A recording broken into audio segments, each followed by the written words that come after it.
અંકલેશ્વર નગરપાલિકા દ્વારા પૌરાણિક રામકુંડમાં ₹15 લાખના ખર્ચે નિર્માણ પામનાર પાણીની ટાંકીના કાર્યનું ખાતમુહૂર્ત કરવામાં આવ્યું હતું।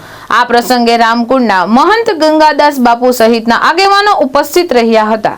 અંકલેશ્વર શહેરમાં મતદાર યાદીમાં નવા નામ નોંધવા માટેની પ્રક્રિયા શરૂ કરવામાં આવી છે। 1 ઓક્ટોબર 2025 થી 31 ડિસેમ્બર 2025 દરમિયાન 18 વર્ષ પૂર્ણ કરેલા અથવા પૂર્ણ કરનાર યુવાન અને યુવતીઓએ પોતાના નામ મતદાર યાદીમાં નોંધાવી શકશે।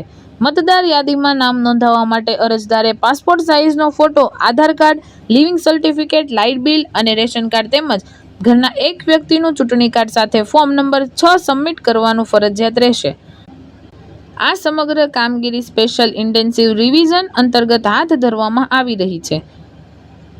નાગરિકોએ પોતાના વિસ્તારમાં BLO પાસે ફોર્મ સબમિટ કરાવવા માટે અપીલ કરવામાં આવી છે। અંકલેશ્વર નગરપાલિકાના કારોબારી અધ્યક્ષ નિલેશ પટેલે શહેરના તમામ પાત્ર યુવાનો અને યુવતીઓને આ તકનો લાભ લઈ પોતાનું નામ મતદાર યાદીમાં નોંધાવવા અપીલ કરી છે।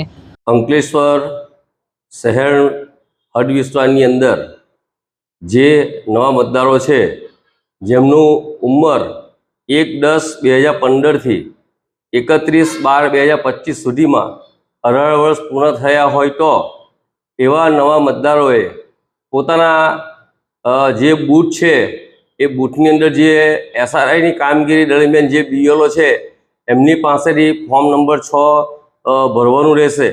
ફોર્મની સાથે એક ફોટો, એક લિવિંગ સર્ટી, આધાર કાર્ડ, લાઇટ બિલ અને ઘરના કોઈપણ એક વ્યક્તિનો ઇલેક્શન કાર્ડની ઝેરોક્ષ આપવાની રહેશે।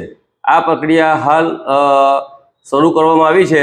તો અંકલેશ્વરના તમામ નવા 18 વર્ષ પૂર્ણ કરનાર દરેક મતદારોને મારી નમ્ર વિનંતી છે કે આપ સૌ પોતપોતાના બૂથ ઉપર જે BLO છે એમની પાસેથી આ ફોર્મ લઈ તાત્કાલિક ભરી ડોક્યુમેન્ટ એમને જમા કરાવશો। ધર્મેશ રાણા, દ્રષ્ટિકોણ ન્યૂઝ, અંકલેશ્વર।